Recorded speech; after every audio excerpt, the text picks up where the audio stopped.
Klon Centaur. If you know anything about guitar pedals and overdrives, you know about the Centaur. This is one of the most cloned, the most hyped up pedals, and the most expensive pedals on the market today, with original units like this one fetching north of $6,000, $7,000, $8,000 on the resale market. Now, it's not vintage. It wasn't made in the 1950s or 60s. These were made in the 90s to the early 2000s, and the creator, Bill Finnegan, is still alive today. So what's so special about the Klon? Why are these so hyped up, and why are so many guitar players clamoring to get that Klon sound? I'm genuinely curious, and I've not actually spent much time with a real Klon before. I've seen them and I've played them in passing, but until now, I've never had the opportunity to really sit with one and figure out what the big deal is about the Centaur.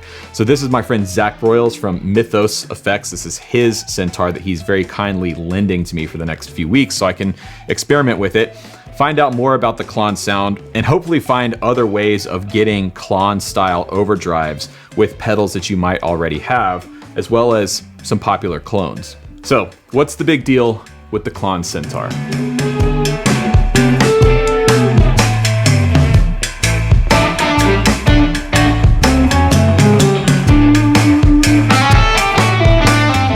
So the Klon Centaur, why do I love it? It's such a responsive, dynamic, and unobtrusive overdrive. Even though it does shift, mid-range a bit, it changes the low end a bit, I feel like it doesn't take away from anything from the guitar. And it takes your guitar and your amp sound and give you more of it. One thing they may not know is that on a Klon or Klon style circuit like the Mjolnir, the gain control is a dual gained pot. What does that mean? That means there's two potentiometers that are stacked on top of each other.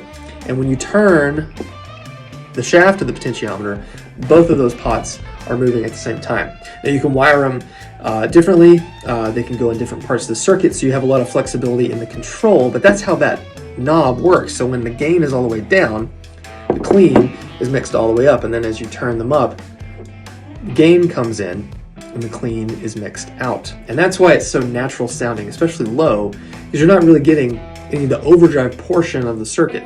It's not doing anything.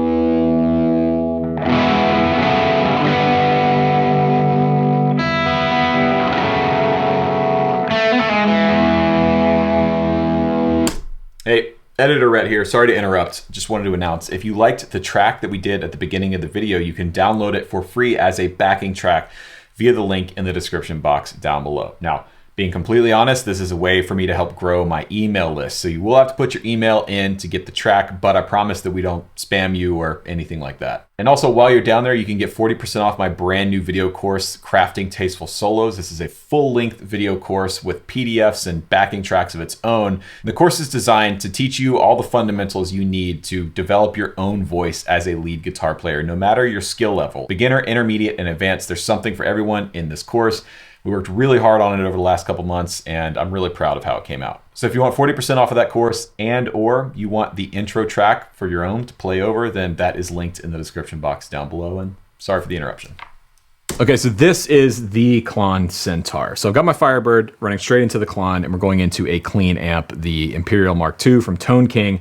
And I've got the amp set clean just to demonstrate what this thing does, although I have found that the way I like a Klon best is in the front of a dirty amp. But just so you can see what this thing is doing, we've got a nice sort of clean tone setup. Clean enough. Now, like Zach said, with the gain control all the way down, the clipping circuit is actually not engaged at all. We basically just have a really nice clean boost with a really active EQ.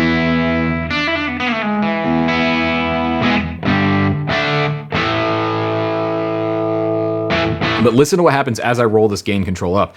You're gonna hear that clean tone start to fade away and the gain, the clipping circuit, start to come in.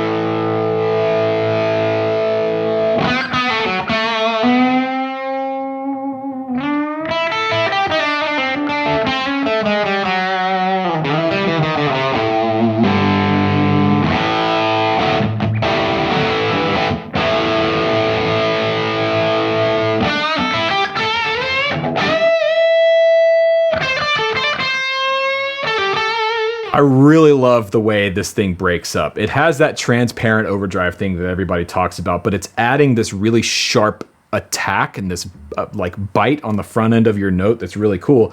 But with this EQ control, this treble control, you can actually get it into much warmer, sort of rounder territory, almost Dumble-esque. If you roll the treble back and push the gain quite a bit, now we're kind of in that mid-rangey, you know, overdrive special sort of territory.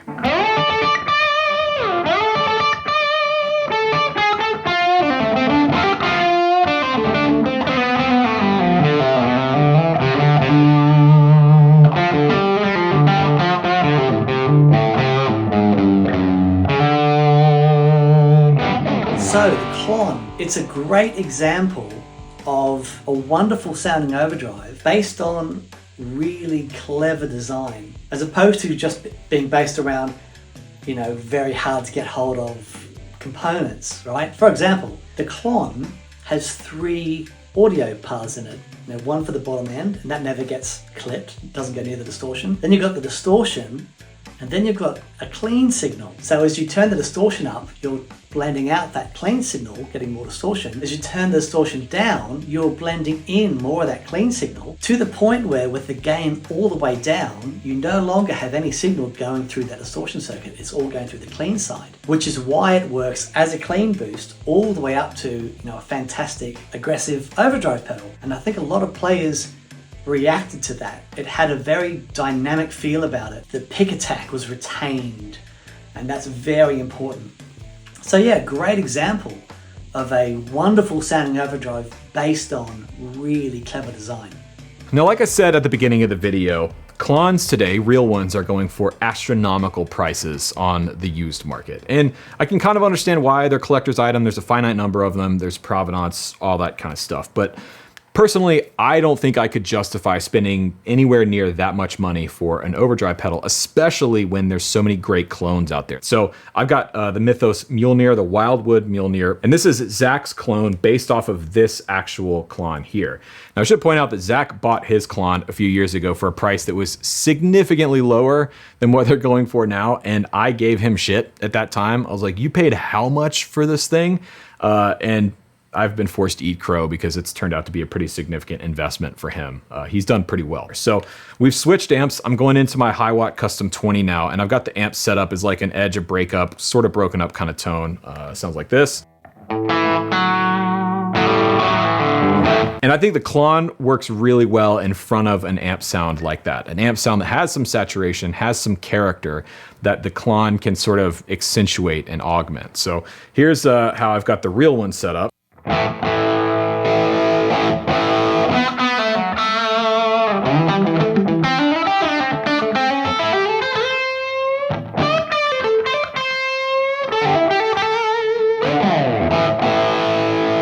And now we're going to switch to the clone and try and get it close.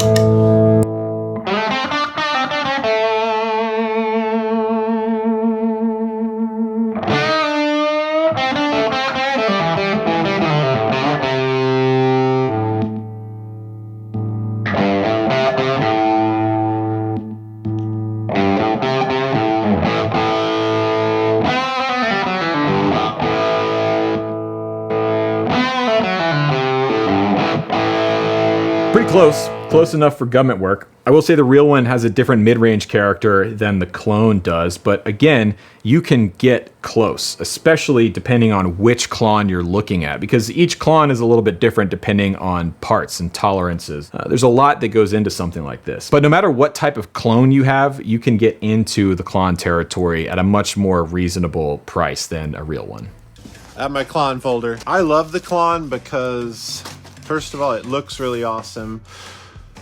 And I like the sound of it. I like the general idea of it. But there's like this combined factor with the Klon to me, which is the historical significance of early boutique. Pedals for a while in the 80s were kind of like toys. They were like mass manufactured, big marketing ads, big money product. It was a huge industry and it was kind of commoditized. And then you have people kind of wanting to bring it back around and make them special again. And the Klon is right at the forefront of this. Designed in 94, released, you know, in that area, 95. And you see kind of how this felt at the time when you look at original cut sheets from advertisements. If you like the tone of your guitar and an amp just the way they are, but wish for more of the same, you just keep going. Ken Fisher of Trainwreck, is saying buy this. These are legendary names. They're just saying, hey, this is a cool device that's not run-of-the-mill. Like, this is not just your basic Boss OD1. There's nothing wrong with that, but this is a new thing on the block, right? And so that's exciting. Look at that photo. I mean, there's a feeling to this pedal. It's an era of pedals that's really important, and I think there's no better example of the era than the Klon Centaur. It is a new, simplified product that feels very special, unique design, and it's slightly hard to get in the sense of you need to fax in, you need to call a number.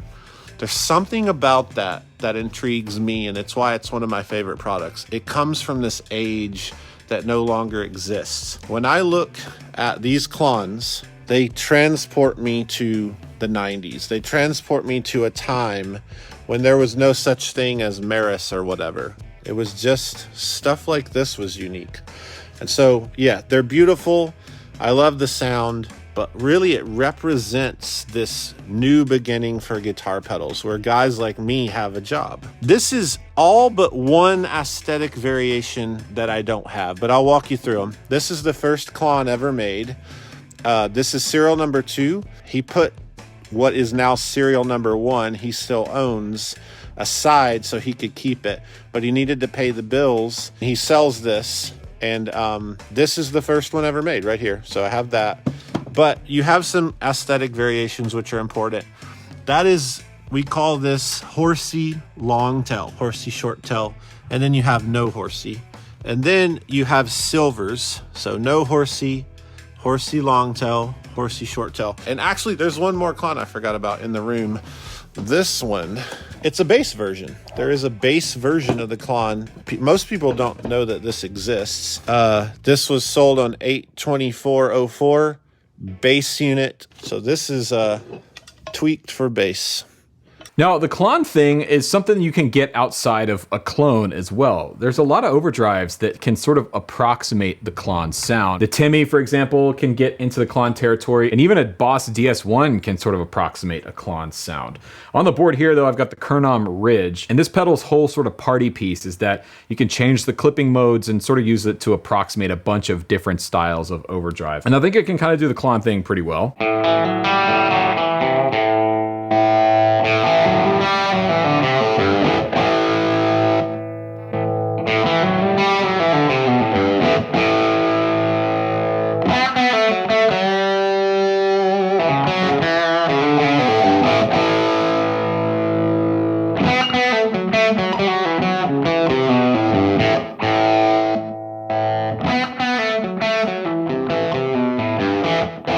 Close, again, not exactly the same as the real thing, but it gets you in that ballpark. And even something like a Boss DS1 can get into Klon territory as well.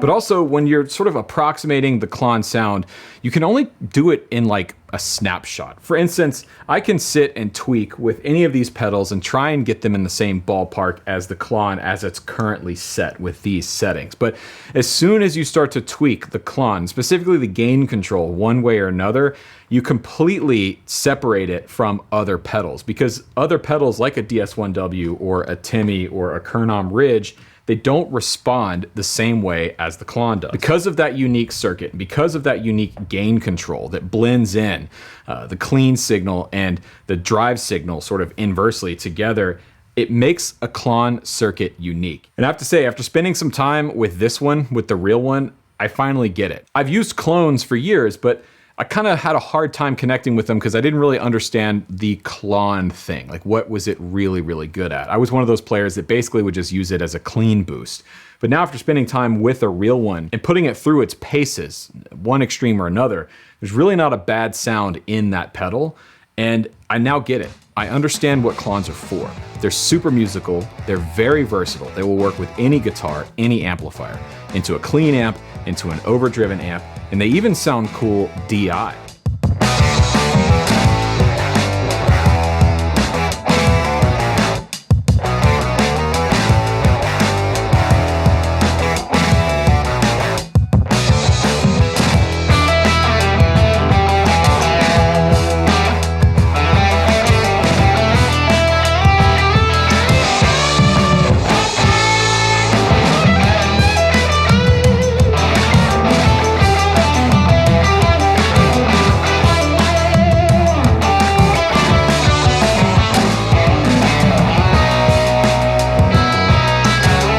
But yeah, I get the Klon thing. I'm a fan. I'm here for it. Would I buy a real one? At the current prices, no. But if that bubble ever pops, yeah, you might see a real one here on the channel. But I want to know your thoughts on the Klon Centaur. Is it worth the hype? Do you own one? Would you ever own a real one? Or is a clone good enough for you? And don't forget, you can check out the brand new lead guitar course, Crafting Tasteful Solos, in the description box down below. And huge thanks to Zach, Dan, and Josh for lending their expertise to this video. I learned a lot about this circuit from talking to these guys, and I really appreciate their time. I'll have links to all their stuff in the description box as well. My name is Rachel. Thank you so much for watching. I'll catch you on the next one.